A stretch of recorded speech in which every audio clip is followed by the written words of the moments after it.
Nakoatranao zay fa ny mombanay manontolo miakoaka aminao, mindrandra sy manantenanao isan'andro, ary tahaka ny ataon'ny mpanao salama hoe manompo ny masoka mitendrombohitra, avy aiza ny famonjena dia avy amin'ny Jehovah mpanao ny lanitra sy ny tany. Ary zany ny andratrahana indray eto amin'ity toerana ity androany Andriamanitra. Zany indray nanokafana ny fonay sy ny masonay banjina hijery anao androany. Tsarovy amin'ny fanatrehanao ty fotoana ity. Dia tsarovy ny tsirairay avy amin'ny etaeta sady izay efa niangahana tany amin'ny toerana rehetra izay misy anay tany.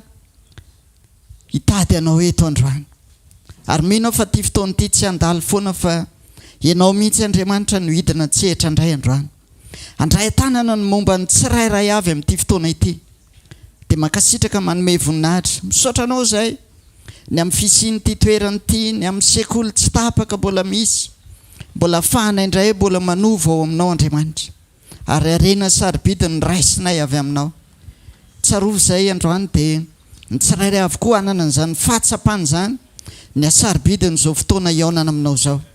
Memboninaitra ny anaranao amin'ny anaran'i Jesosy. Amen. Mazoa toerana tain'Andriamanitra.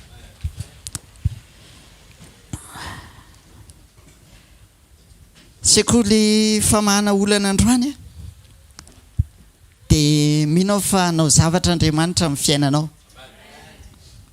Mety tsy ho arak'izay eritreretinao ny ilan'Andriamanitra anao androany fa mihoatra lavitra noho izay. Ary zavatra iray tsaroko dia izao, sarobidy be ny fotoana omen'Andriamanitra atsika. Ny fotoana iaonantsika amin'Andriamanitra tahaka izao dia hoy hoe sarobidy.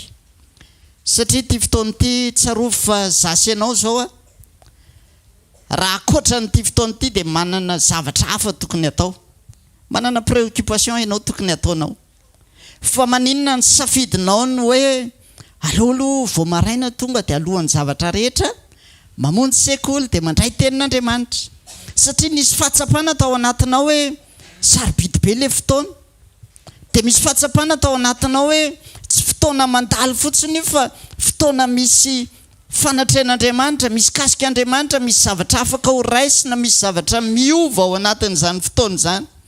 Dia izaho miteny aminao androany raha misy fivoriana anankiray vonjenao ka tsy ahatsapahanao fanatrehan'Andriamanitra dia mivoata aho.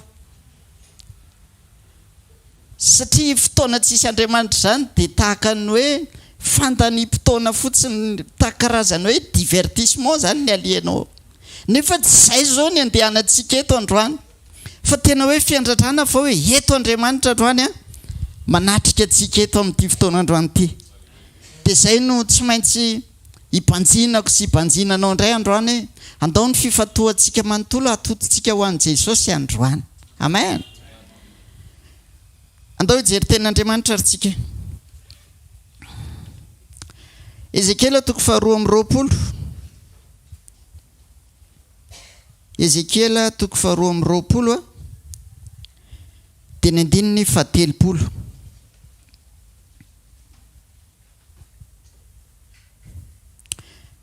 Zao vaky ny teny amin'ny anaran'i Jesosy. Ary mitady olona teo aminy aho, anao manda sy hijanona eo amin'ny banga, eo anatrehako hifona ho an'ny tany mba tsy handravako azy, kanjo tsy nahita. Toizantsika eo amin'ny salamy fa 9:7 106:23. Amin'ny anaran'i Jesosy. Ary nikasa handringana azy izy, raha tsy Mosesy voafidiny no nandroso ijoro tamin'ny banga teo anatrehany, ampiala ny fahatezerany mba tsy handringanany azy. Amen. Ny loha hevitritsika androany dia hoe mitady olona Andriamanitra. Amen. Tsy mitady olana Andriamanitra fa mitady olona. Androany zany Andriamanitra tsy mitady problème hoe satria sekoly famahana olana androany dia ina daholo ary ny problème nareo fa hovana androany. Fa mitady olona ho ampiasain'Andriamanitra hamaha problème. Amen.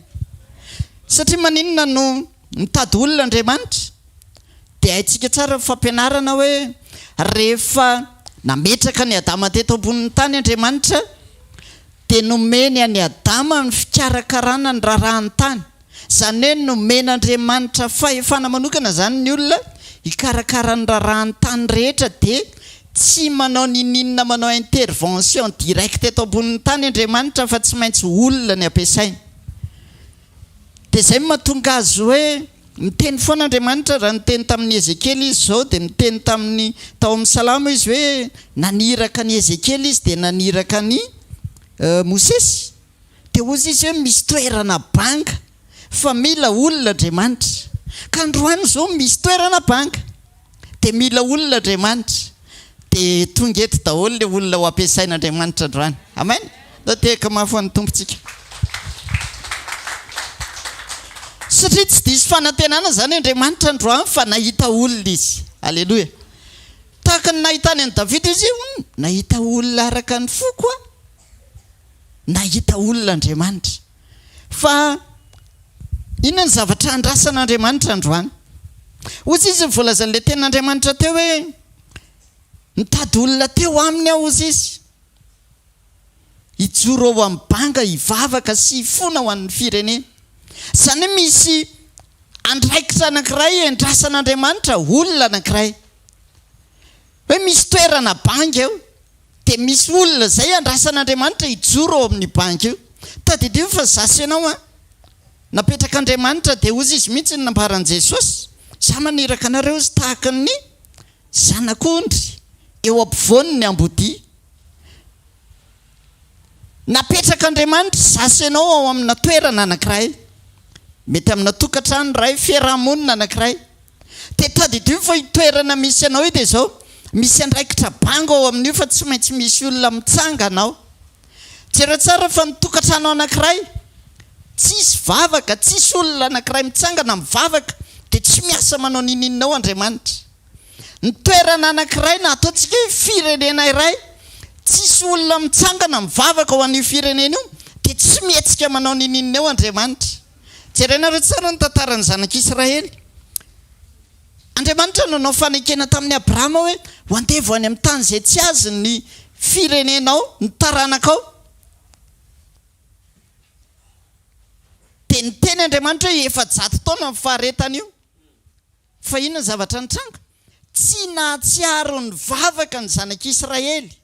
Tsy nisy olona na iray aza nahatsiaro ny vavaka. Ny amin'ny fataterahany teny fikasana io hoe ody zareo rehefa tapitra le fitaopanandevozana. Dia rehefa tsisy nahatsiaro ny vavaka dia nanino? Tsy nihetsika Andriamanitra. Zay mahatonga hoe misy toerana banga tsy maintsy misy olona anankiray mijoro mameno io banga io. Dia ozy izy Andriamanitra tamin'ny Ezekely hoe mitady olona teo aminy hijoro ao amin'ny banga hivavaka sy hifona ho an'ny firenena fa tsy nahita. Tadidio fa ozy aho hoe rehefa tsy mijoro ianao amin'ny tokantrano misy ianao dia manangana ny atao hoe altarana vavaka dia tsy mihetsika miasa eo zany Andriamanitra.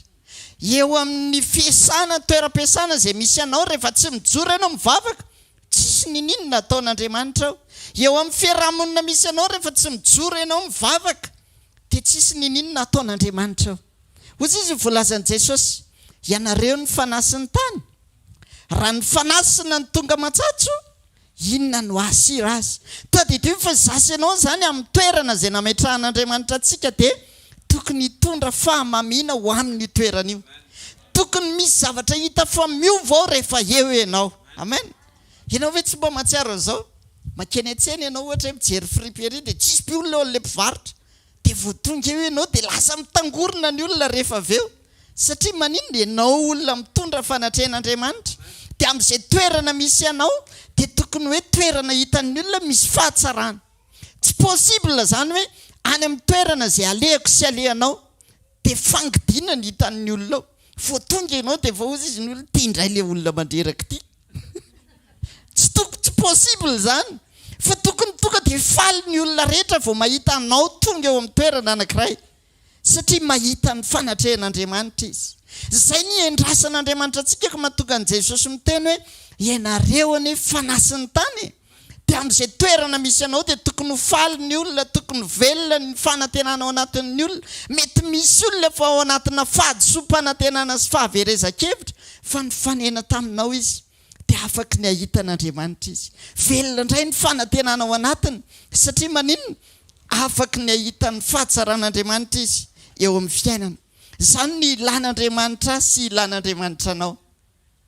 Ary izay mahatonga azy hiteny androany hoe mitady olona izy androany, olona ho afaka ho ampiasaina, mba olona ho afaka hitondra ny fanatrehany n'aiza n'aiza toerana misy azy misy anao. Tao amin'ny Salama izy dia izay no nambarany teo. Ozy izy ny voalazan'ilay tenin'Andriamanitra teo tao amin'ny Salama dia izao no nataony hoe nikasa handringana azy izy raha tsy Mosesy voafidiny nandroso ijoro tamin'ny banga teo anatrehany ampiala ny fahatezerany mba tsy handriganany azy. Tao amin'ny fotoana anankiray tena hoe tena teo ny zanak'Israely efa tena leo Andriamanitra hoe haringako reto fireneny reto, fa nijoro Mosesy teo amin'ilay banga dia nivavaka ho an'ireo olona rehetra ireo, dia nifona ho azy dia nitsangan'Andriamanitra ny mindrafondray dia nanao fanekena vaovao. Izany ny toerana sy ny andraikitra tokony miandry azy sy miandry ianao isan'andro mba tsy hatonga Andriamanitra handringana ny toerana anankiray. Sainao ny zavatra nitranga tamin'ny Andriamanitra handringana ny Sodoma sy Gomora dia jereo tsara fa niteny tamin'ny Abrahama Andriamanitra hoe ho haringako Sodoma sy Gomora ho levoniko tany io fa maninona efa tafakatra eto anatrehako ny faratsiny. Dia niadivarotra Abrahama hoe raha misy olo marina 50 vao dia haringanao, tsy haringako izy izy Andriamanitra. Niena ny adivarotra tonga 5 mifara. Dia teto nalaza saiko firmianako lota. Fa na ilota aza zany maninona tsy niaina tamina fahamarinana. Dia ozy izy Andriamanitra hoe ho haringako ihany Sodoma sy Gomora. Lota zany dia inona fanekena tamin'ny Abrahama sisa ny tsy nandriganan'Andriamanitra azy tao koa. Dia ozy izy Andriamanitra hoe esorina tao lota. Tsy mba nijoro lota tao amin'ny toerana nisy azy, fa raha nijoro lota tamin'ny fahamarinana dia tsy nandringana ny Sodoma sy Gomora Andriamanitra, fa tsy nahita tao Andriamanitra hoe tsy nahita na dia ray azy. Tsy maintsy ho haringako io tanàna io.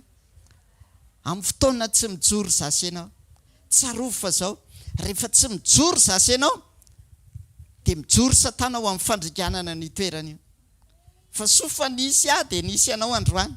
Ary izany ny andrasan'Andriamanitra hoe tena amin'ny fotoana mba hahita olona ho afaka ho ampiasain'Andriamanitra, mba hahita olona ho afaka haome fahafapo azy amin'ny programa izay endrasany sy atenainy.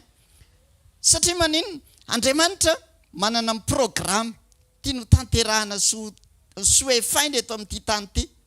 Dia izay mahatonga azy hoe mitady olona dia jereo tsara hoe niantso amin'ny Mosesy izy mba olona ho afaka ho ampiasaina atao teraka ny programany. Dia ozy izy tamin'ny Mosesy hoe mandehany ianao avoay ny oloko any Egypta. Dia mila Mosesy izy hanatanteraka an'izay. Niantso mpaminany be dia be Andriamanitra mba hitondra ny olona tsy ho diso lalana eo amin'ny fanarana anazy. Dia nampiasa mpaminany Andriamanitra ary ny farany naniraka Jesosy Andriamanitra teto ambonin'ny tany mba hatateraka ny programa mpamonjena amin'izao tontolo izao. Tsy maintsy misy olona anankiray mijoro hatateraka ny programan'Andriamanitra ary toroko sy toronao indray izao amin'izao vanim-potoana izao. Amen. Zasy ianao indray izao ny andrasan'Andriamanitra hatanteraka ny programa sy ny zavatra tiano tanterahana eto amin'izao tontolo izao. Izao ny nambaran'i Jesosy ho any amin'ny ray aho ozy izy amboatra fitoerana ho anareo. Fa rehefa lasa izy dia inona no nataony? Dia ozy izy tamin'ny mpianatra mandehany filazantsara amin'ny olombelona rehetra, mandehana dia ataovy mpianatra ny firenena rehetra. Mila olona Andriamanitra dia izay mahatonga azy naniraka indray hoe ny mpianatra indray ny rahany manaraka. Ary izay ny tsy maintsy mahatonga antsika hoe hijoro amin'izany programa endrasan'Andriamanitra izany. Ahoana ary no ahafahako sy ahafahanao hijoro tena amin'ilay endrasan'Andriamanitra dia tena hoe tena amin'ny fotoana rehetra na inona zavatra mety ho sarotra na inona zavatra mety mitranga dia ho afaka hijoro foana zasy ianao isan'andro amin'izay zavatra hidrasan'Andriamanitra izay. Samuela voalohany toko 17. Samuela voalohany toko 17 dia ny 9.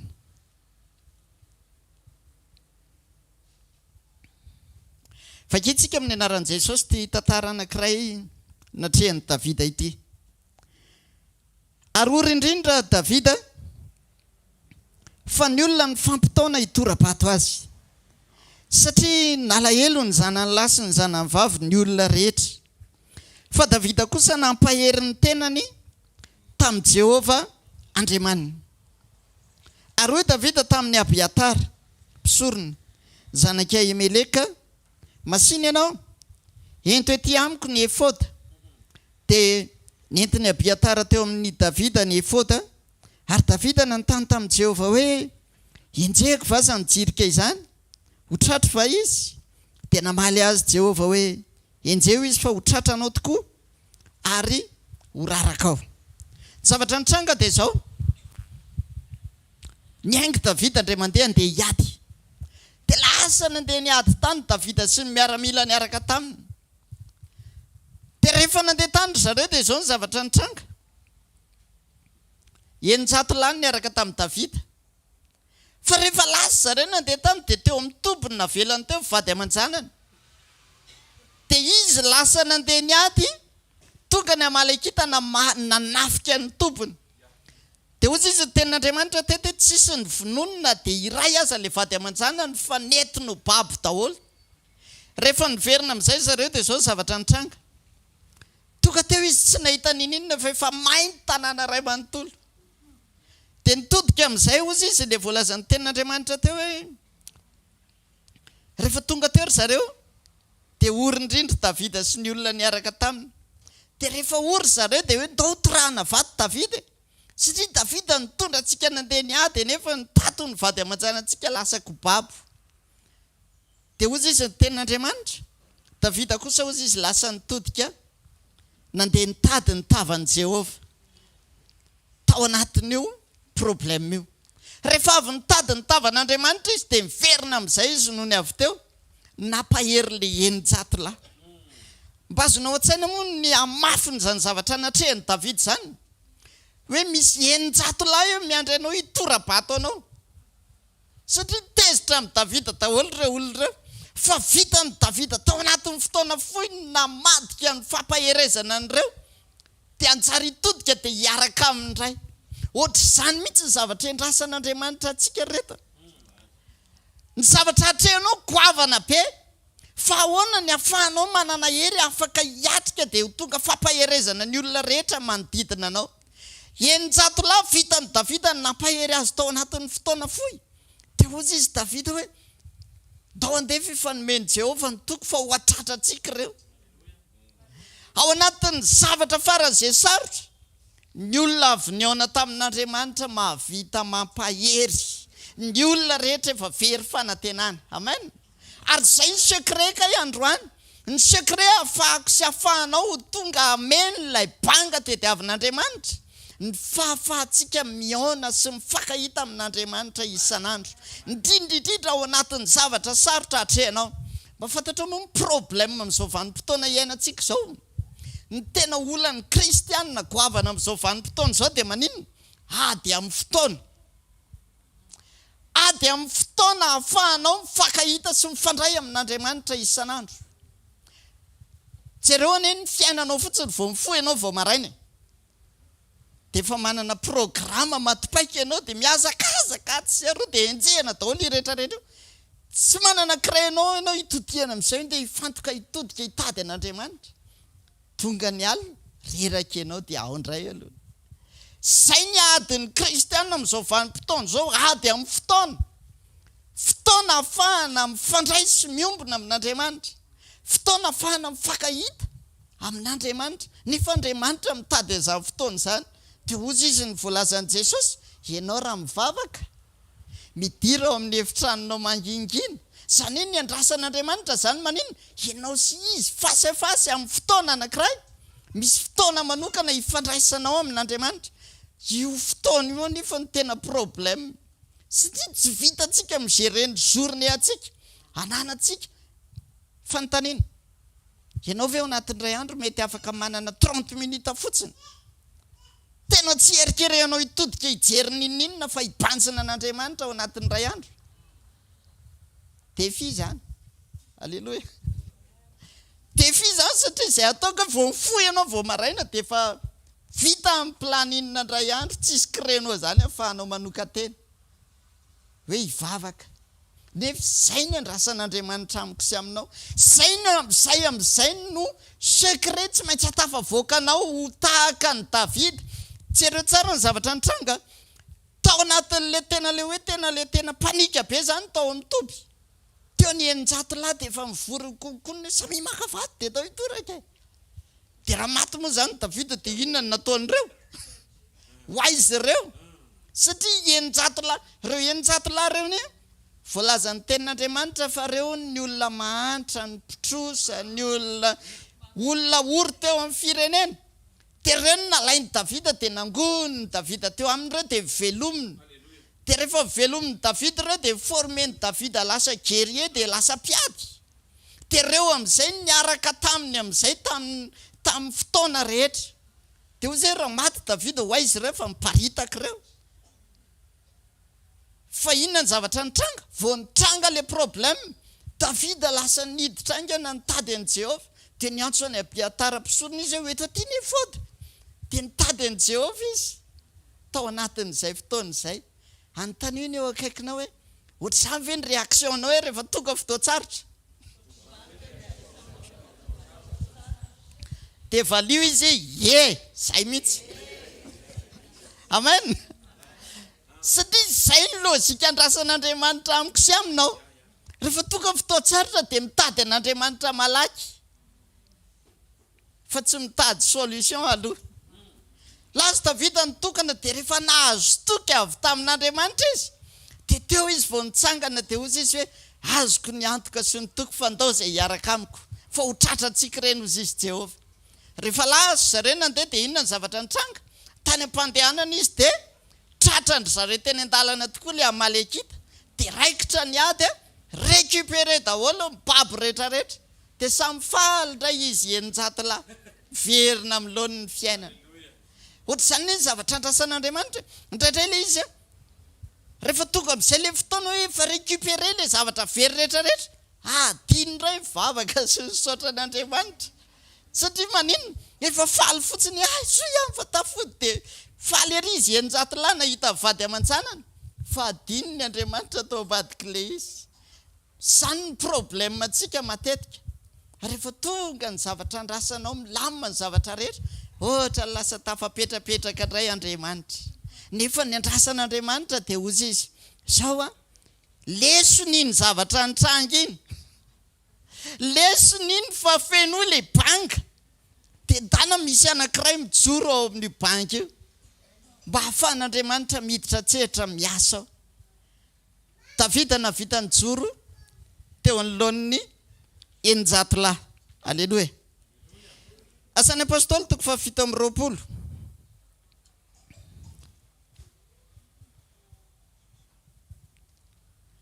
Asan'ny apôstôly toko 7:20. Ny andininy faraka amin'ny 20.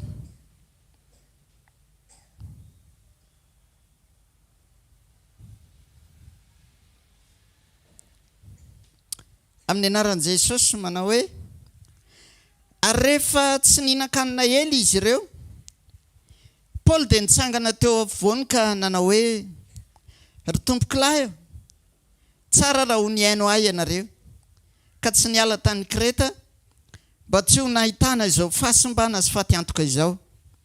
Ary ankehitriny mananatra anareo aho mba hatoky. Fa tsy hisy ho faty ianareo fa ny sambo ihany no very. Fa nisy anjelin'Andriamanitra izay tompoko sady tompoko nitsangana teo anilako alina ka nanao hoe aza matahotra ary Paoly fa tsy maintsy hitsangana eo anatrehan'ny kaisara ianao. Ary indro efa nomen'Andriamanitra anao ny olona rehetra izay miaraka aminao. Ko matokiry tompokilahy, fa mino an'Andriamanitra aho, fa ho tonga araka ny voalazany tamiko izany. Amen. Teto indray zavatra nitranga Paoly apôstôly. Niatrika fotoan-tsarotra koa dia ady amin'ny fahafatesany. 720 ndray ny olona niaraka tamin'ny Paoly tamin'ity indray mitoraka ity. Dia nandeha sambo zareo dia andeha ho any Rome. Dia rehefa nandeha dia tratry ny tafitra teny an-dalana ry zareo. Dia rehefa tratry ny tafitra teny an-dalana dia izao ny zavatra nitranga. Natao daholo izay azo natao rehetra, nariana ny entana, navoaka izay azo navoaka. Fa tsy vita intsony. Dia hozy izy voalazan'ny tenin'Andriamanitra. Nandritra ny 410 andro. Tsisy nihinan-kanina ny olona tao anatin'ny sambo. Satria efa mafy loatra ilay loza tena hiatra. Dia tao anatin'io fotoana io efa samy very hevitra daholo. Ry Paoly amin'io gadra. Dia miaraka amina kapiteny Romanina izy. Dia misy miaramila maromaro niaraka taminy teo. Dia tao anatin'io fotoana io dia zavatra nitranga dia izao. Vao iainga efa teny an-dalana dia efa niteny Paoly tamin'ilay kapiteny. Aleo mijanona ny sambo dia midina daholo ny olona satria nijanona teo amina fitodian-tsambo ry zareo. Dia tsy nihaino ilay kapiteny fa hoe ndao andeha. Fa tsy azo hijanonana amin'ny andro ririnina eto. Dia rehefa nandeha dia lasa nandeha. Teny an-dalana efa tsy hita intsony izay natao, efa mila ho vaky ny sambo. Dia ny zavatra nafinaritra dia izao. Tamin'ny fotoana anankiray toka natao amin'ny vavaka Paoly nandritry ny alina. Dia hozy izy voalazana, nisy anjelin'ny tompoko izay tompoko niteny tamiko tamin'ny alina fa tsisy ho fatina dia iray ary amin'ny 720. Hitanao après ny fitokananao, misy toko men'Andriamanitra anao. Amen. Ninona zany zavatra sarotra atrehanao. Ny Paoly teto eny ampovoan-dranomasina siklônina ny atrehana. Efa tsy hita intsony izay atao, efa ho faty ny olona rehetrarehetra. Fa eo Andriamanitra mitsangana dia hozy izy nisy anjelin'ny tompo nitsangana teo anilako tamin'ny alina. Izay assurance izay nandrasan'ny Paoly dia nitsangana izy dia niteny. Dia izao no nataon'ny tompo aho izy, tsisy ho fatina dia iray ary reto olona reto. Ny entana ny mety very, ny sambo ny mety ho vaky, fa ny olona rehetra tsisy ho very na iray azy. Ahoana no ahafahanao mirécupérer ny olona rehetra manodidina anao tsisy ho very? Amen. Ahoana ny ahafahanao mirécupérer ny olona rehetra manodidina anao mba tena hoe voazon'Andriamanitra amin'ny fiainan'ny ray manontolo? Secret fitokanana. Alléluia. Satria Paoly tonga dia nanokana ny tenany tamin'ny alina ny vavaka ny tady an'Andriamanitra. Ny olona rehetra zany ao anatina panika, Paoly tsy mitokana amin'ny vavaka. Zany no andrasan'Andriamanitra kay olona mijoro amin'ny banga dia afaka ny joro rehefa avy eo ampahery ny hafa. Raha navitan'izany Davida, navitan'izany Paoly, mahavitan'izany ianao. Amen. Eo amin'ny toerana anankiray ozy izay mety efa ny olona rehetra fa tsy mahita ho raisiny, fa ianao rery afaka mijoro ho fampaherezana an'ireo olona rehetra ireo. Ianao rery afaka mijoro mba hahatonga ny olona tsy ho very fanantenana ao anatin'ny zavatra mitranga sy miseho. Olona ohatr'izany ny ilain'Andriamanitra amin'izao vanim-potoana izao. Ary misaotra an'Andriamanitra fa tonga eto ilay olona androany. Amen. Tehaka mafy an'i Jesosy izy. Izay mahatonga an'Andriamanitra nitady olona teo aminy hijoro eo amin'ny banga, ka rehefa tsy mijoro ianao dia mibanga eo itoerana io.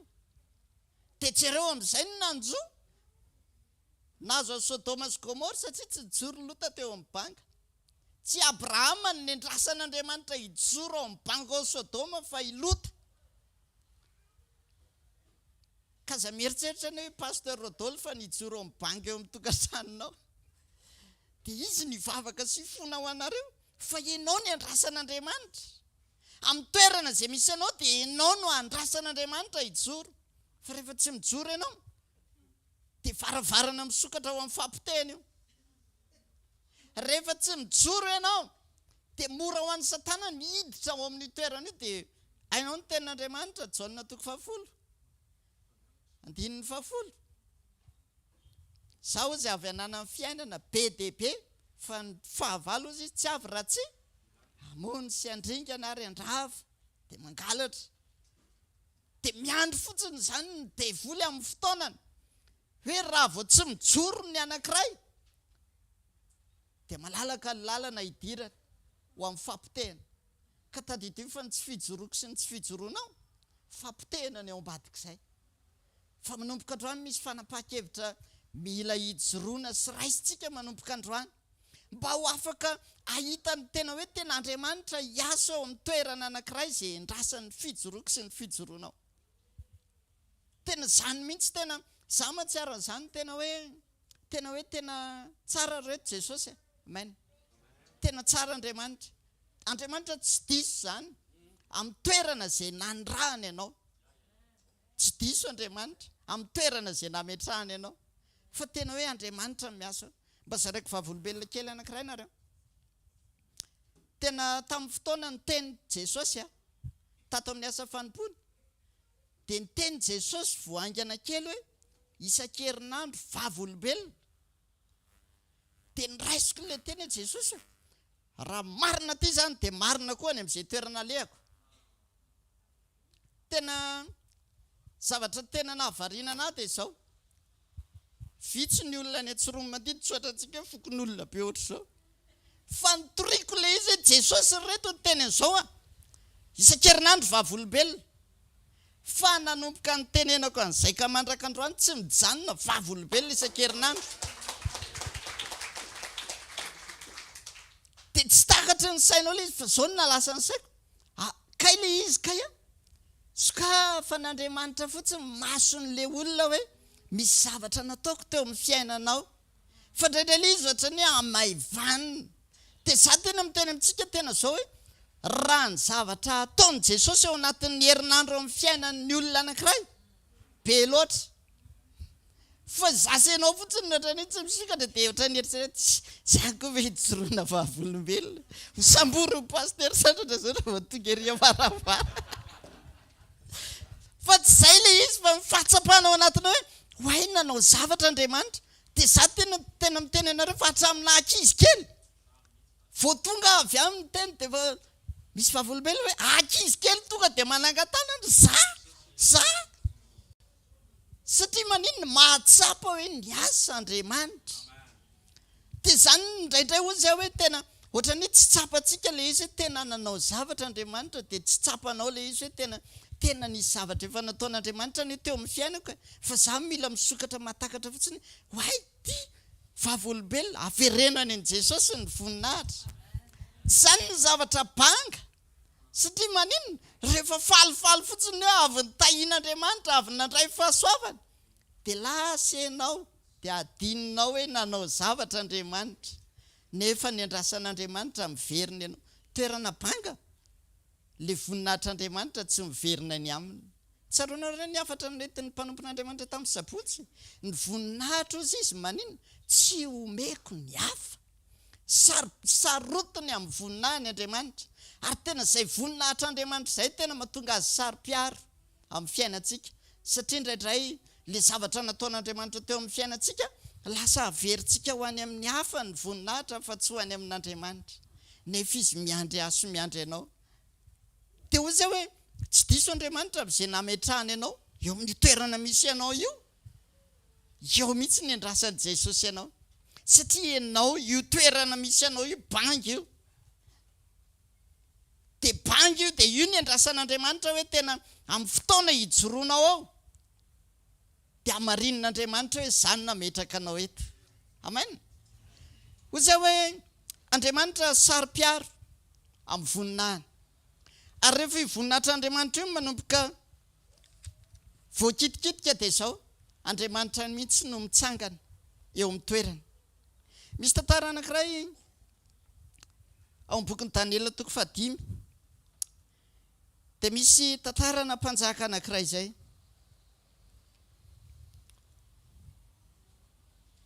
Belsazara ny anarany dia izao mivoalaza ny tenin'Andriamanitra ao amin'ny anaran'i Jesosy ny andininy voalohany. Belsazara mpanjaka nanao fanasana lehibe ho an'ny mpanolotsaina rivolahy ary teo anatrehany ireny no nisotrony divay no nefa nisotro divay Belisazara dia nasainy nalaina ny fanaka volamena sy volafotsy izay nalainy Nebokadnezara rainy avy tao amin'ny tempolo tany Jerosalema mba hisotrony ny mpanjaka sy ny mpanolotsaina sy ny vadiny mba mivaditsin-dranony.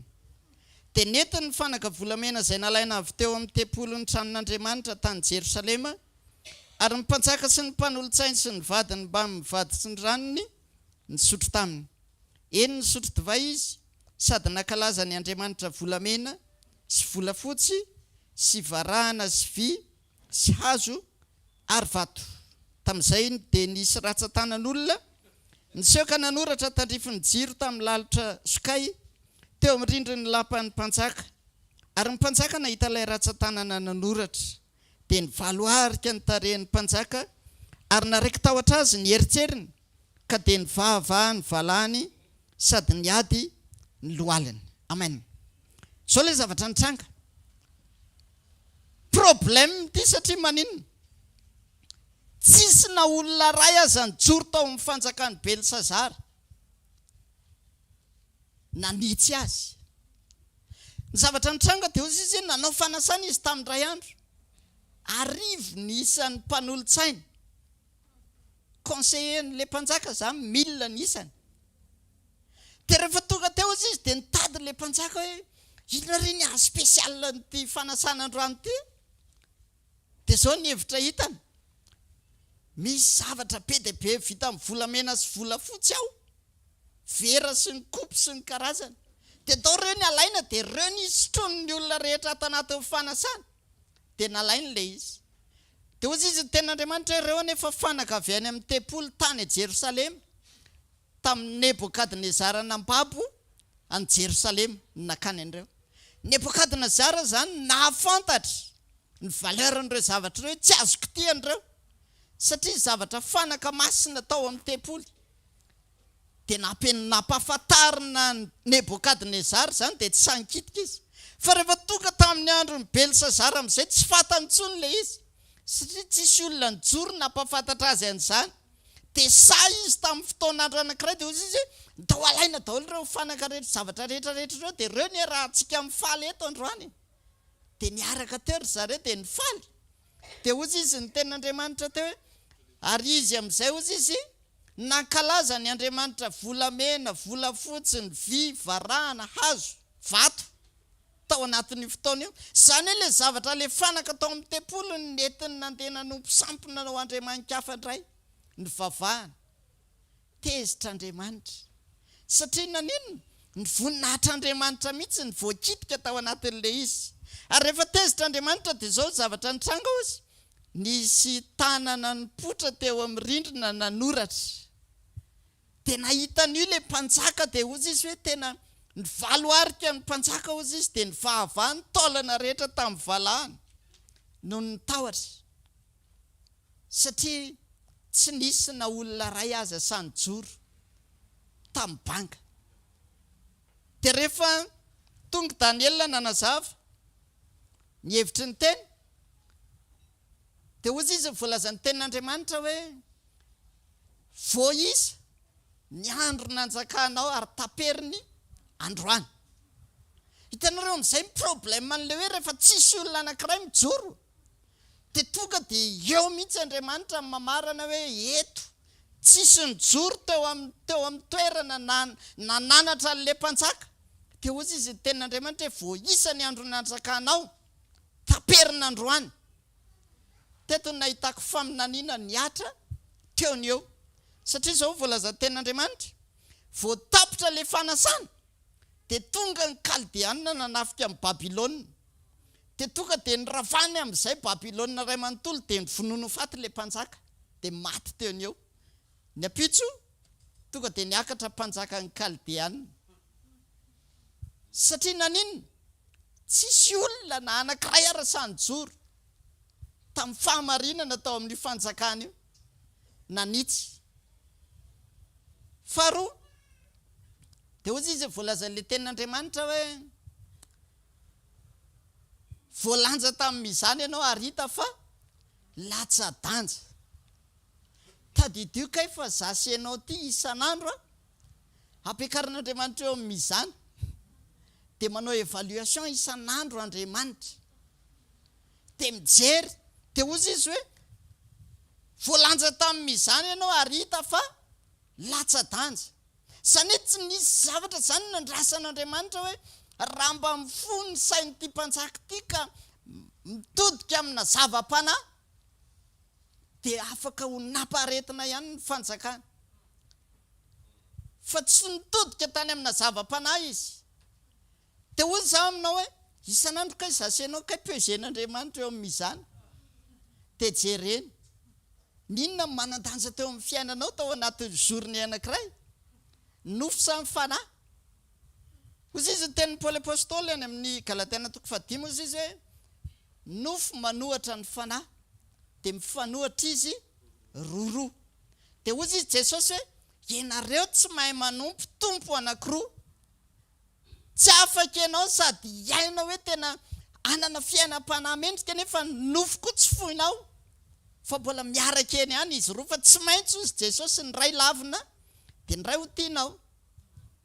Dia isan'andro Andriamanitra mandinika sy mandinika anao dia ampiakarina eo amin'izany isan'andro. Dia ity zany nilany nofo, nilany fanahy. Izany navesatra tao anatin'ny tontolo andro. Le nofo ve ny navesatra sa le fanahy?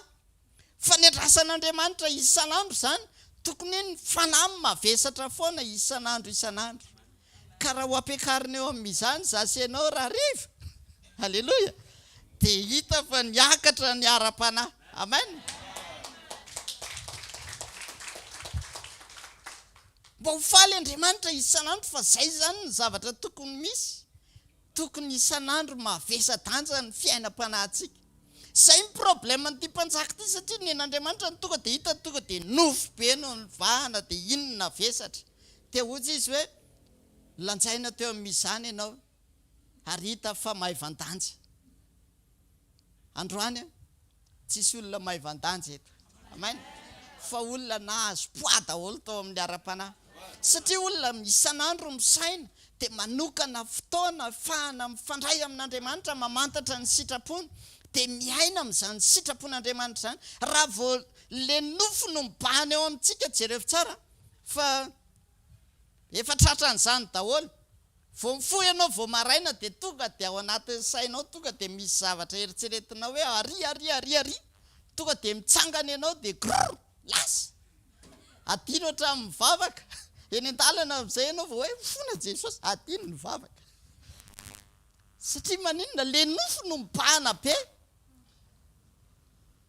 Ozy izy ny voalazan'ny Mosesy hoe zay tsy handeha raha tsy eo ny fanatrehanao. Mosesy tsy te hivoaka ny trano zany raha vao maraina raha tsy mare fanatrehan'Andriamanitra. Satria ny ao anatin'ny fony dia zao une fois mivoaka eto mandeha rery tonga dia resy azy zay. Zany no andrasan'Andriamanitra.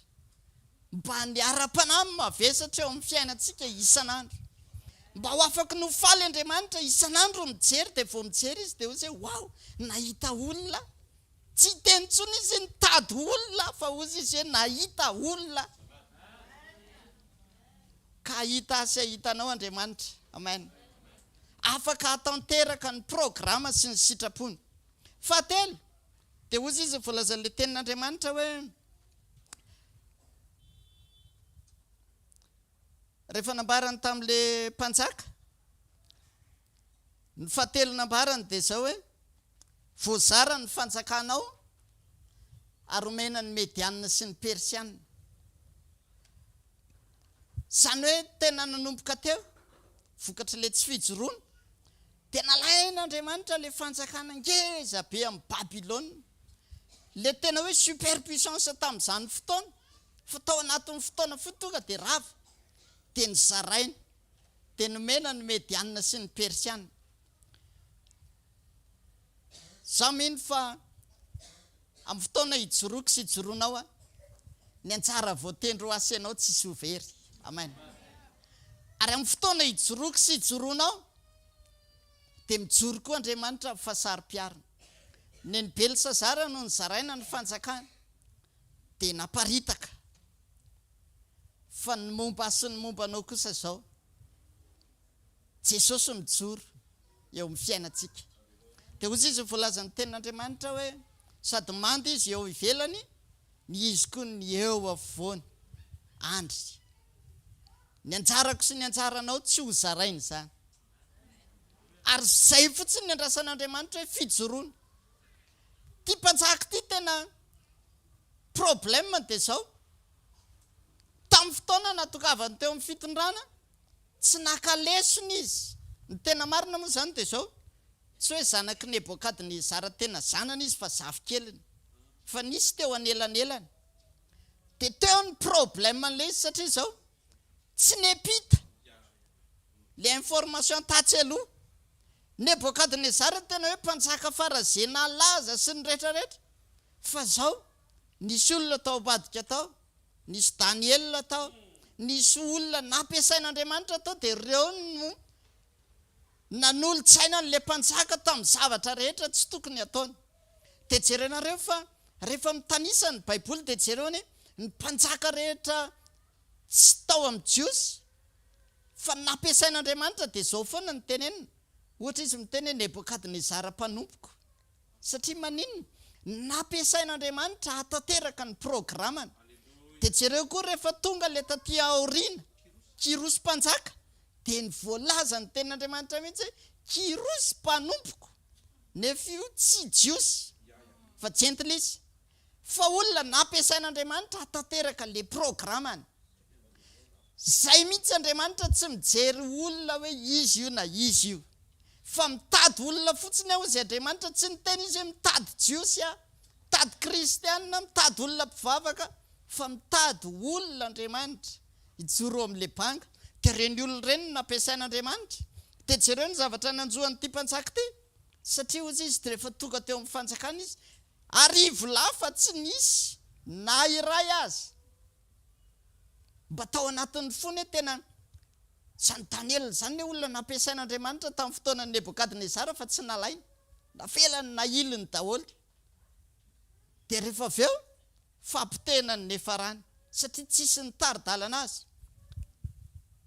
tamin'ny lalan'ny fahamarinana ary io ny problème n'ity mpanjaka ity dia problème koa amin'izao vanim-potoana izao zay mahatokany hoe ianao amin'ny toerany nametrahan'Andriamanitra anao fidio koa izay olona miaraka aminao amen fidio izay olona fréquentenao sy miaraka aminao fa io no na io anandratra anao io na io animba anao zavatra nitranga dia zao jereo Saoly mpanjaka tamin'ny fotoan'andro ny Saoly mpanjaka rehefa natsoan'Andriamanitra dia izy tao anatin'ilay hoe hosorana ho mpanjaka dia rehefa nandeha teny an-dalana izy dia inona ny zavatra nitranga niaraka tamina gropina mpaminany izy dia nisy mpaminany nandeha teny an-dalana dia gropiny teny nirahira sy naminany teny an-dalana dia tafaraka tamin'ireo Saoly dia naminany koa izy dia gagony ny olona hoe fa ngamo Saoly koa mba mpaminany fa noho niaraka tamin'ireo izy dia lasa mpaminany satria naninona le karazan'olona nerahany sy ny fréquenteny dia olona tao amin'ny tontolo sitrapon'Andriamanitra dia nahatonga azy ho lasa mpaminany niaraka tamin'ireo misy mpanjaka anankiray teo amin'ny tanin'ny Israely dia problème ny mpanjaka io dia zao tamin'ny fotoana anankiray izy rehefa tafakatra teo amin'ny fitondrana dia nifidy ny olona manodidina azy izy tasy fa tsy tadidiko ny anaran'le mpanjaka dia zavatra nitranga teo amin'ny fiainany dia zao izy voalaza tenin'Andriamanitra hoe rehefa mifidy ny olona manodidina azy io mpanjaka io dia nalainy daholo reo tanora ray tarika amin'ny rehetra hozy izy dia le olona le bandibandy rehetra zany nalainy dia reo ny nataony conseiller dia reo ny niaraka taminy dia inona amin'izay ny zavatra nitranga tonga amin'izay ny zanak'Israely tonga teo amin'le mpanjaka dia zao ny nataondry zareo tamin'ny andro ny rainao hozy izy rehefa teo amin'ny fitondrana izy dia nampitondra enta mavesatra ho anay izay tsy zakanay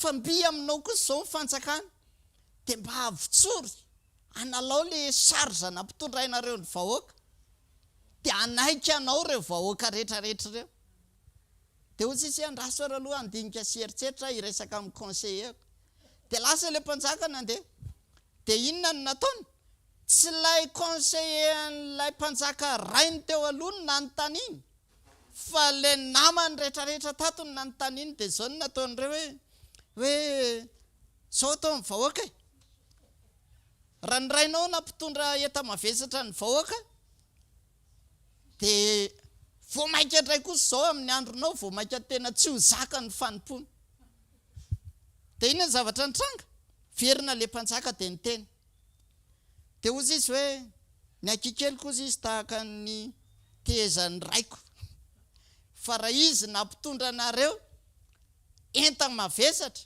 dia voamaika mbola ho amafisiko ny fanomponareo dia iny ny zavatra nitranga nanomboka teo rava ny fireneny Israely dia niparitaka le fireneny Israely ray manontolo satria tsisy netiny an'le mpanjaka tsony ny olona satria maninona ratsy ny safidin'ilay mpanjaka andeha hiaraka anaraka tolotsain'olona hafa dia tsisy olona nanankiray raha nijoro teo amin'ny banga nananatra le mpanjaka zay mahatonga hoe isan'andro tena sainy tsara dia dinio zay rehetra toerana fréquentenao sy ny olona miaraka aminao satria andiso ny safidinao reo hitarika anao any amin'ny tontolo tsy araka ny sitrapon'Andriamanitra tsy ahafahanao tonga any amin'le programa iendrasan'Andriamanitra asy anao isan'andro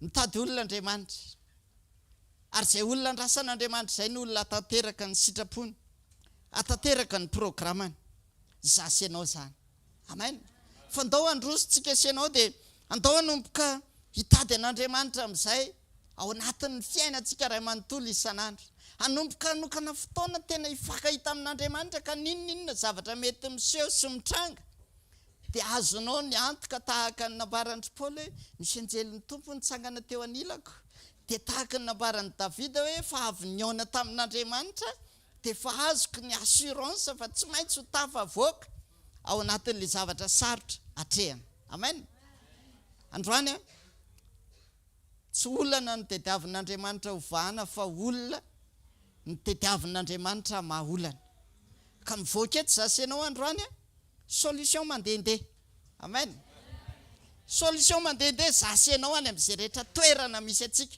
mety misy problème fa tsy vatso ny tany fa noho ny amin'ny présence anao sy Jesosy eo amin'ny toerana io dia afaka hivahany olana rehetra afaka ny ho afa-po Andriamanitra amin'ny fampiasany azy sy ny fampiasany anao tsarovy anefa fa zao ny an'Andriamanitra reto fanalo zay mampamaika an'Andriamanitra zava-panalo tsy mamaika an'Andriamanitra ny hoe ampivamy problème amin'ny toerana io fa inona misy fanahan'olona tian'Andriamanitra ho baboana ao dia zasy ianao ny tian'Andriamanitra ho ampiasaina hatanteraka n'izay programme zay misy olona tian'Andriamanitra mba ho vonjena amin'ny alalako sy ny alalanao ao amin'ny toerana io fa ny tena andrasan'Andriamanitra zasy ianao manaiky amen zasy ianao manaiky ho fitaovana eo am-pelantanana mba hatanteraka ny programany tain'Andriamanitra ianao mandehana dia mahomby azy ary amin'ny anaran'i Jesosy mba ho isan'izay olona tena hoe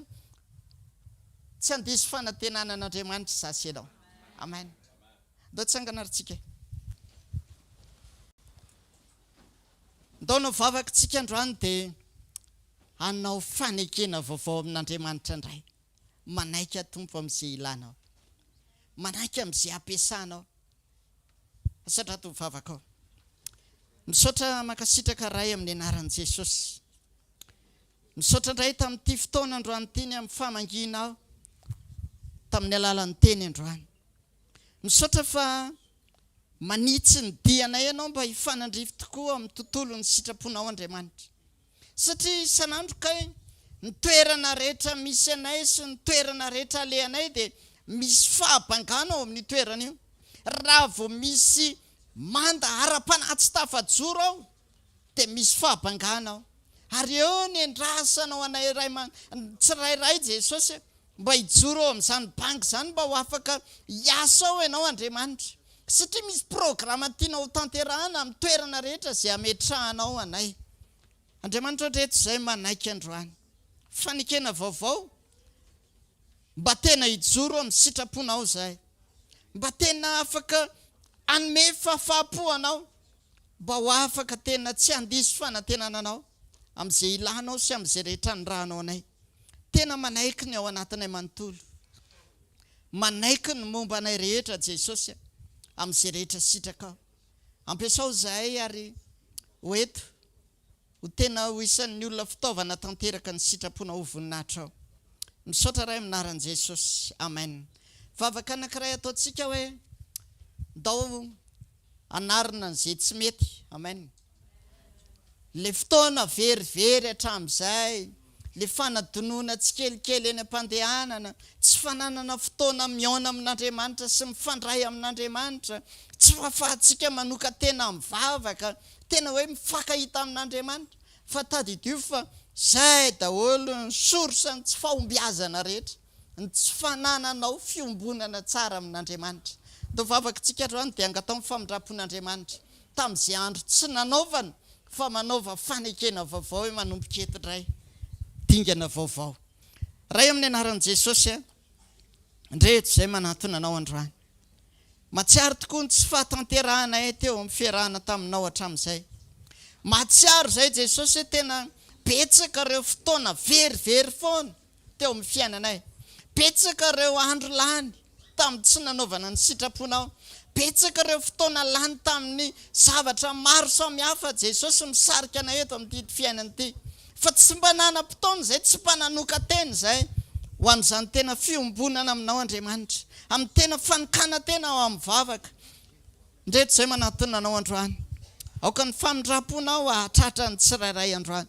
aoka ny famindraponao ahatratra ny tsirairay androany ary vonina kosa izay ny hijoro vaovao indray manomboka androany Jesosy hijoro vaovao dia anarina ireo rehetra tsy nety hatramin'izay ary hijoro vaovao ka mbola ho afaka indray izay atanteraka tokoa Jesosy ny tena fifandraisanay lalina aminao ndrehetra izay Andriamanitra ampio amin'izany fijoroana tsara izany ho voninahitry ny naranao amin'ny anaran'i Jesosy amen vavaka farany ataontsika dia izao dao angataka ny fanahy masina mba tena andresy lahatra ny ao anatintsika dia tena hanomboka hanana fahatsapana hametraka tsika hoe avesa-danja amintsika ny fiainam-panahy isan'andro le fanahan'Andriamanitra le fanahany vavaka tena ho ao anatintsika dia anjary ho etaeta foana isan'andro etaeta miboboka ao anatintsika isan'andro hoe dia hifakahita amin'Andriamanitra foana amin'ny fotoana rehetra ray aminaran'i Jesosy rehetra izay manantona anao fanahy masina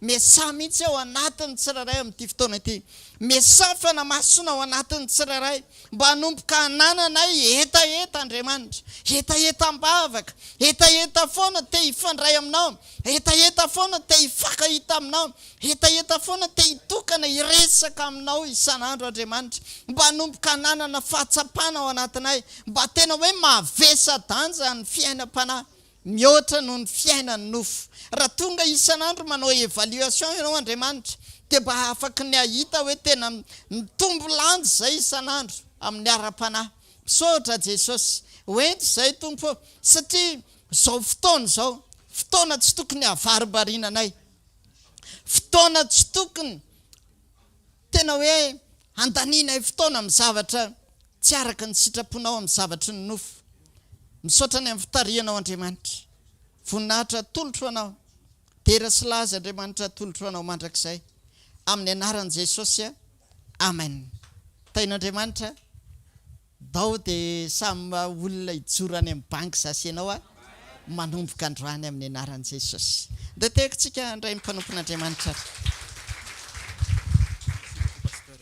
mahazo toerana vetivety ary sady mbola hitehaka mafy tsarantsika ho an' Jesosy wow manomboka herinandro vaovao indray tsika tsiraray avy manomboka miaraka amin'ny teny manomboka miaraka amin'ny fanatrehan'Andriamanitra omen'Andriamanitra hoe ohatr'izao le fomba hitondrahana azy ohatr'izao le fomba famindra ohatr'izao le atao tena privilégié be ny antsika reto e araky ny tenin'ny pasteur teo indray ozy izy rehefa tonga tokoa le fahasoavana sy le fitahiana dia indray adino Andriamanitra tena aza manao an'izany tsony mihitsiny fa tena ataovy mahatsapy ianao rehefa le tery be iny tompo mila anao rehefa le tafa be iny tompo mbola mila anao tena dia ho hitanao fa na ny fiainam-panahinao ary dia mety ho azy mety tsy kelikely eny izy mandeha tsy kelikely mandeha tsy kelikely ny fahafahanao mitombo ny fahafahanao misitraka an'izany hoe Andriamanitra miaraka aminao solution ozy izy mpanao-pandriamanitra nitadiavintsika eto fa Andriamanitra amen ny afahana mahita an'Andriamanitra dia mila mivavaka isika efa anisan'izao hoe miara mivavaka isika eny tokoa fa ianao ihany koa ny amin'ny-tokantrano dia mila manokana fotoana aminao manokana sy ny tompo tena kekinao ho ataonao zany hoe tena mampirisika atsika anomana anokana fotoana tsy fotoana very mihitsy ny fotoana omenao an'Andriamanitra ao anatin'ny tontolo andro mitokana akoatra ny miara mivavaka ao an-trano dia tokony hanana fotoana ianao mitokana manokana ianao sy ny tompo ao anatin'le vavaka dia tokony mitsangana avy eo ianao mahazo toky voaraintsika dolo tsara le izy fa tsy hoe mavesatra ianao miditra eo dia mitsangana avy eo mavesatra tsy voapetraka le izy zay matoa mavesatra ianao mitsangana dia zay le exercice tsy tena hoe vao mivavaka androany to dia ahita an'izay ianao fa raha tsy atomboka androany koa nefa le izy dia tsy anatra an'izay ianao comprendo amigo azonao tsara very namana zao asitsika kely va comprendo amigo si tsy hita ty sisi fa si oui ny dikan'izay tena kaikanao mahazo toky ianao ariana mivavaka hoe aza miala ianao hoe raha tsy azonao le toky hoe ampiasao ihany koa ny vavolombelona mba hahafahanao mahery miatrika an'le journée enao hoe tsy hoe miatrika départ à zéro fa ianao miatrika départ à Jésus tsy hoe androany zany zay vao hivavaka ianao efa nivavaka ianao ary araka le tenin'ny pasteur atao rehefa tena sokafan'Andriamanitra ozy izy masonao dia manomboka hitanao hoe tamin'ny herinandro ambony iny reto ny zavatra nataon'i Jesosy dia fa manino ireny mila tsy haivony tsy afaka androso ianao raha tsy omenao voninahitra Andriamanitra amin'le efa nataony aloha zany prinsipe zany dia tena iangaviana antsika mba hampiaro fa raha vao tsy mahatoky ianao tamin'izay témoignage nataony tamin'ny semaine ambony dia tsy ho tendren'ny mpanapaka ianao amin'izay témoignage manaraka tokony ho anao dikan'izay mety nangataka zavatra ohatrany kely ianao fa mivaliany dia isaory Andriamanitra tsy noho ny amin'ny akely na amin'ny alehibean'ny zavatra nangatahana nomeny fa ilay Andriamanitra niainao anao sy namaly ianao dia zao zarin'Andriamanitra mifankazatra aminao Andriamanitra hoe zany hoe miainao anao miainao anao afa tsy manao ny sitraponao zay kosa aloha tsy ianao no teny an'izay fa izy no miresaka an'izay aminao miainao anao izy fa tsy manao ny sitraponao dikan'izay voarainy iny kalma ianao fa raha-potoana iny omeny tena kaikanao rehefa nivavaka ianao hoe voarainy iny hoe fa aza manery azy hoe fa tsy maintsy mivaly iny hoe tsy mahay-nitehaka ho an'Andriamanitra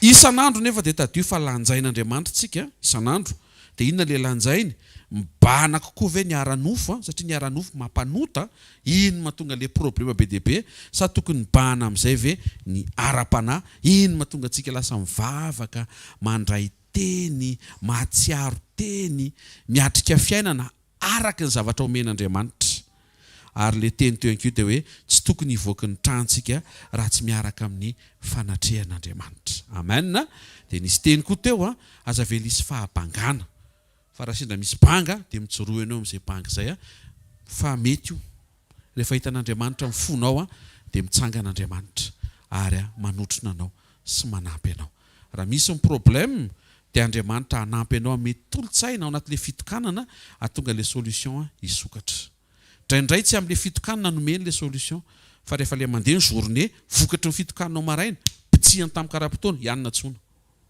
fa raha vao ianao miantso meloha tsy mety le izy fa raha vao ianao miantso aoriana le vavaka dia mety ho azy le izy ary ho porofon'Andriamanitra fa raha vao ianao miinsiste amin'le olona tsy mety fa avoavo mivavaka le olona indray miantso. Ianareo mahatonga an'izay satria tsy tian'Andriamanitra ianao isaina olona fa tiana ianao hiankina aminy fa miteny fotsiny hoe misy zavatra ao ampanaovina ao aorianan'izay dia taterao fotsiny fa mety io misokatra io lalana io fa aza matahotra ianao ary ty herinandro ty dia herinandro tsara satria miaraka amin'Andriamanitra tsara ianao raha teo moa tsara fanahy anymo teny kaiky ianao moa tsara fanahy aseho an'izay le ataovy miakatra tsara isa roa telo ianao moa tsara fanahy dia ataovinao ianao moa tsara fanahy ataovy an'izay dia mambana ianao moa tsara fanahy miala eto ianao aza atao ohatrany mahazatra raisy le teny ampiaro le teny mety tsy tafatokana ianao zao tamin'ny maraina efa nifonontsika teo raha androany tontolo andro mety misy fotoana kely créneau mety any ampiasana idiompirao ao an-trano fotoa aloha dao zavatra aza asiana zavatra mitokony ambony afo kosa aloha ampitokanana fahendreny zany fa hitanareo am'izay rasura tsara daholo dana mitokana vetivety tompo ty le tsy nataoko tamin'ny maraina fa ataoko zao fa zay ny teneninao fa mila mitokana hony dia isan'andro tiako atao ty fitokanany ty dia omen'Andriamanitra tolotsaina amin'izay ianao mety isa-maraina mety isakatoandro mety isakariva fa ianao nareo sy ny tompo ndana mandamina an'izany halleloia izy le pastera tena ny raha ao an-trano manomboka amin'ny efatra dia mifoha amin'ny telo sasany ianao zany misy olotrany tsy manaiky efa sady zay le alaminy dia omen'Andriamanitra hery ianao ho alamin' Jesosy ny zavatra rehetra rehefa vonona ianao miankatoa avafontanao dia sady mitsangantsika misaotra an'Andriamanitra fa miatrika herinandro vaovao omen'Andriamanitra teny mamy be teny manintsy anko teny mampatsiaro antsika aiza ny toerana tokony hijeroantsika misaotra ray amin'ny anaran'i Jesosy fa ny teninao dia tena fanilo fahazavana taridalana ao anay ary raha tsy manana teny zay tena very lalana very mandeha sofandro amin'ny maraina no tarianao tamin'ny alalan'ny fanahinao avy any amin'ny isa-tokantrano tonga sao matsara eto reo zay manaraka direct reo zay miaino tena ianao no manaitra anay angetahetany fanatrehanao angetahetany teny misaotra fandroany nametraka teny fiaina teny ambava-mpanomponao ianao nampiasa mpanompo ianao androany ary voaray ny teny aoka ho voatahiry eo am-ponay ny teninao ary tahaka ny Maria mba hitahiry ny teny zay amin'ny androm-piainanay fa natao hiasa eo amin'ny fiainanay zany teny zany mba ho marina aminay ny hoe aoka ny tenin'ny Kristy toetra betsaka ao anatinareo tena mila mitokana izay Jesosy ary misaotra betsaka fa misy zavatra miverina amin'ny laoniny androany misy zavatra mihamandroso hatrany indray androany ary mino fa ho tonga olona ny fitokanana ny tsirairay avy izay tonga eto olona tia mitokana olona tia miresaka aminao olona tia ny fanatrehanao ary olona miova manome lanja ny ara-panahy mihoatra noho ny ara-nofo ary tsy mamela hisy fahabangana eo amin'ny fiainana fa izy mihitsy nijoro eo ambanga misotompo anaiky ho ahitsy fa ny akabaizan'le mpanjaka vo be dehibe nomenao fanoharana teo dia tsy nisy nanitsy izy tompo misaotra fa tsy olona fotsiny manitsy anay fa tena enao mihitsy mampiasa mpanompo manitsy anay mba hatonga anay ho sambatra sy hiadana ta io ny herinandro vaovao zay hatrehany tsiraray avy ao ny mety olana raha tokantrano mino fa androany mivaza satria olo fitokanana ny olonao ary anina toky izy aorianan'le vavaka fa afaka hiravina ny zavatra rehetra ao ny manana olana arakasa ianao Jesosy nefa melo lalana anome tolotsaina hevitra anokatra zay tsy nisokatra hatramin'izay tsarona fa ty taona misy teny fikasana manja be mihitsy le nitenenina hoe taony jobily ary ataony mifanaraka amin'izany ny toe-ponay tsy hanompo jobily zay fa hanompo anao satria ianao no niteny fa jobily ty taony ty dikan'izay tsisy dikan'le jobily raha tsy ianao no niteny ary any aminao masonay any aminao fifantohanay ary ianao no antenainay ao no mety manana olana ara-pahasalamana tompo efa nomenao androany ny lalana mitokana miresaka aminao miverina eo aminao mametraka ny lanja ara-panahy dia sokafanao ny zavatra rehetra raha misy anko manana olana momba ny zanany momba ny fianarany ankizy mety olana momba ny andavanandrom-piainana androa maraina Jesosy sekoly mpamana olana ianao no nanendreny zany aza vela hiala maina eto ny zanakao zay mety ho antony manokana mba ilany ny fanampiana sy famonjena satria ianao dia mpamonjy mora azo indrindra amin'ny andro fahoriana ary loharano famonjena mandrakizay aza vela hiala eto ny zanakao raha tsy matsapa sy mandresy Jesosy fa tena niaona taminao ary misokatra zay mety nikatona hatramin'izay miravina zay nikorotana hatramin'izay atsangana zay rava amboarina zay potika atao fotoana Jesosy ahafahan'ny fanatrehanao mikasika amin'ny fiainan'ny olona ary mifona izay ankasitrahanao mba ho ankasitrahanao koa afaka hakasika anao manokana ta io ny tsiraray avy pio izy tompo ataovy mahita fahombiazana izy ataovy mahita fandresena izy aza vela horeraka na horaraka ataovy mba herinandro miavaka ty zany no angatahanay sy etaetanay miaraka aminao ny anaran'i Jesosy. Amen. Ray sotsodrano izay tonoana amin'ny anaran'i Jesosy ho herinandro tsara feno voninahitra ho anao ty herinandro ty. Aneo ny voninahiny eo amin'ny fiainanao Tompo amin'ny anaran'i Jesosy. Mandehana fa miasa amin'ny fanamasina ametraka vesatra momba ny vavaka ao anatinao. Ho tonga olo mivavaka sy fitokanana ianao ary mahita fa mahery ianao aorianan'izay ary izay herin'Andriamanitra izay andresenao. Zay rehetra mety misy eo anoloanao mitompo efa nampanantena aza matahotra fe ty amin'izao tontolo izao no hitanareo fahoriana nefa matoky za efa naresy izao tontolo izao. Ny fiaingantsika andro amin'ny marina dia noho ny amin'ny fandresen'i Jesosy mandehana tsy ho raraka ianao, tsy ho resy ianao. Amin'ny anaran'i Jesosy no nononana fiainana eo aminao, fiainan'Andriamanitra no ao fa tsy fahafatesana ary fiadarana fa tsy korotana. Aza manahy, aza matahotra. Fefa mielo lalanao ny tomponao ho tsara fefary ty herinandro ty. Bonne journée bénie ho anao androany amin'ny anaran'i Jesosy Kristy avy Nazareta. Amen. Zareo ny fahasoavana fa ny fahasoavan'Andriamanitra no matoy izao ary ny fahasoavan'Andriamanitra no matoy izao anareo. Amen. Azadino fotoana antsika rapitso Sekoly mpanasitranana. Mijanona kely 3 minutes amin'ny pasteur rehetra zay eto.